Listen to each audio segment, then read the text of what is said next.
Good morning. I wanted to share with you today a story. It was written and illustrated by Carle. It's A House for Hermit Crab. You've probably read some of his other ones. The Hungry Caterpillar is like a classic. This is one that I really enjoy because Hermit Crab is a little anxious about things going on around him, but he learns that even though it can be scary, it becomes like an adventure and opportunities that come with that. Please always enjoy the illustrations. These are like a collage here. Carle wrote this for his son, Rolf, and on his dedication page, it reads here a little bit of information about hermit crabs. Hermit crabs live on the ocean floor. Their skin is hard except for their abdomen, which is soft. To protect this soft spot, the hermit crab borrows a shell and makes it his house. Then only its face and feet and claws stick out. That way it can see and walk and catch its food. When a hermit crab is threatened, he withdraws inside his shell until the danger has passed.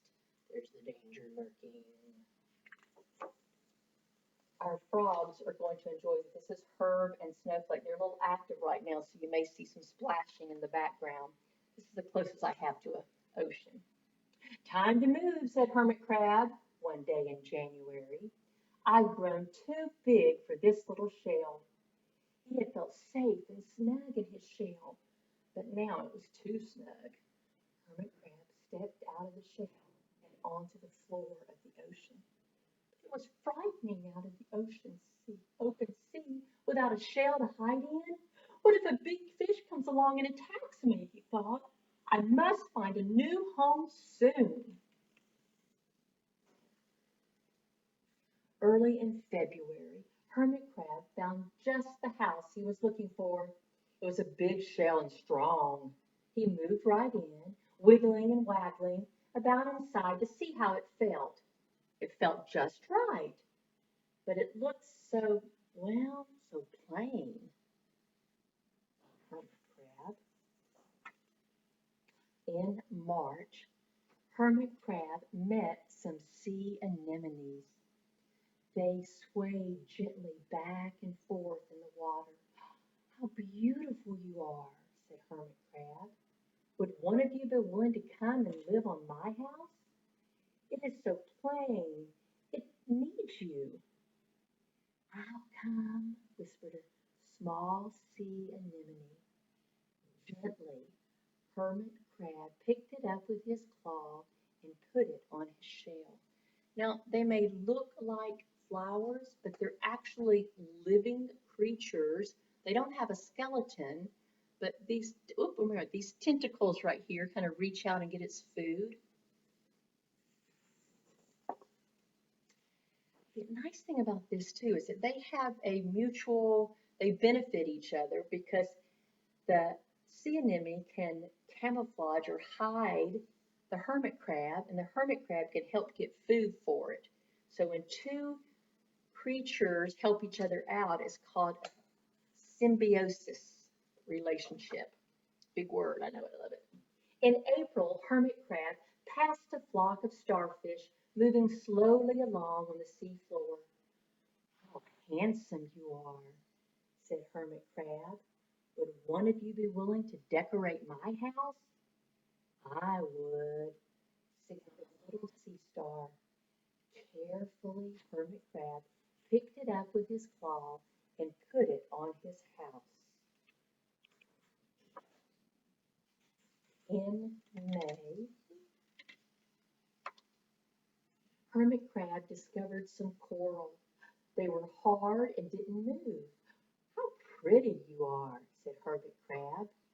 Would one of you be willing to help make my house more beautiful? I would, creaked Crusty Coral. Gingerly, Hermit Crab picked it up with his claw and placed it on his shell.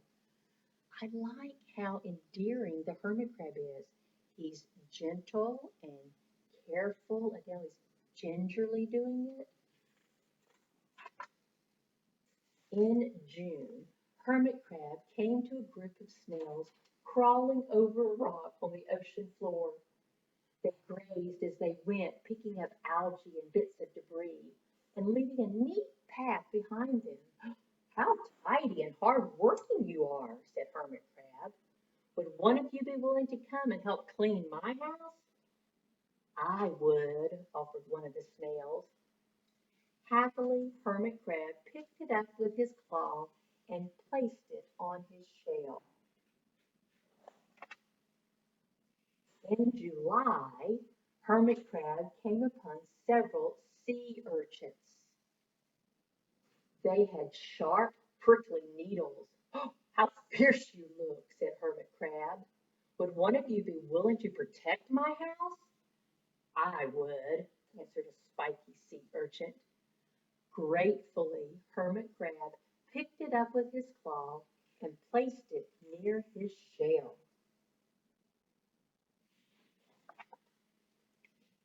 In August, Hermit Crab and his friends wandered into a forest of seaweed. It's dark in here, thought Hermit Crab. How dim it is, murmured the sea anemone. How gloomy it is, whispered the starfish. How murky it is, whispered the coral. I can't see, said the snail. It's like nighttime. It's like nighttime, said the sea urchin.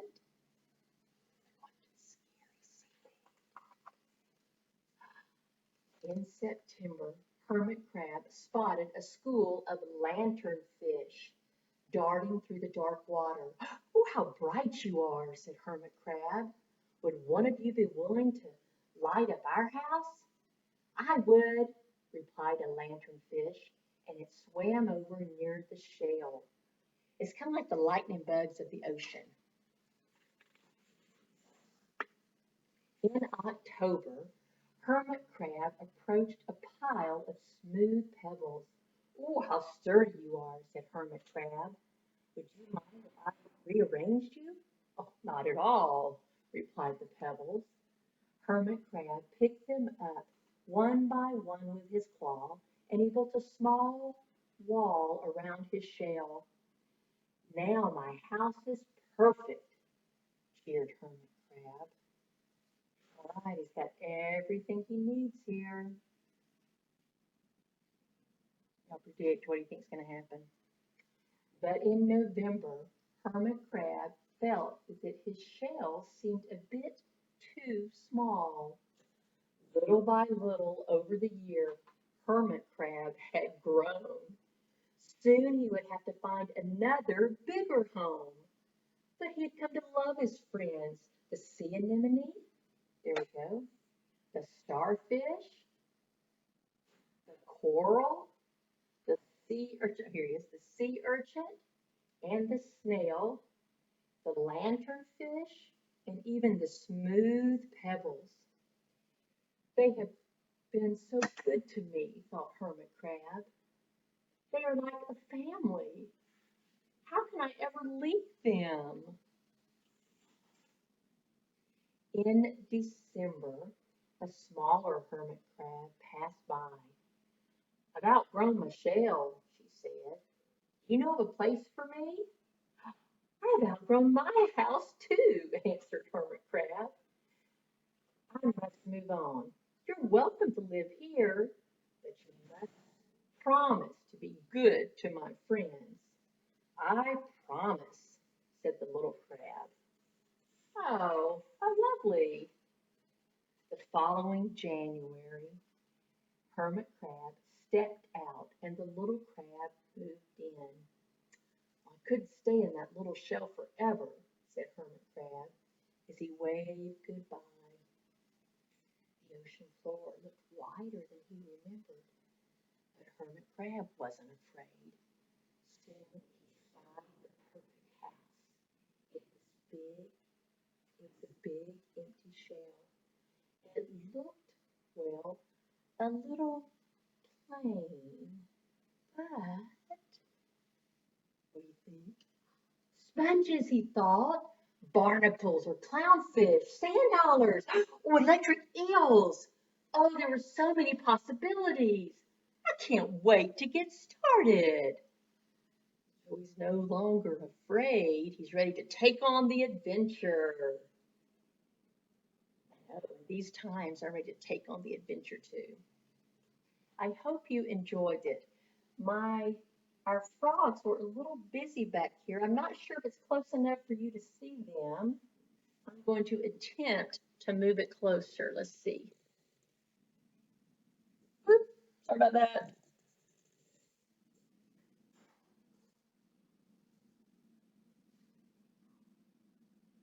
Herb, Snowflake. I've added some fish in there to keep them company, but truthfully, the fish are their dinner.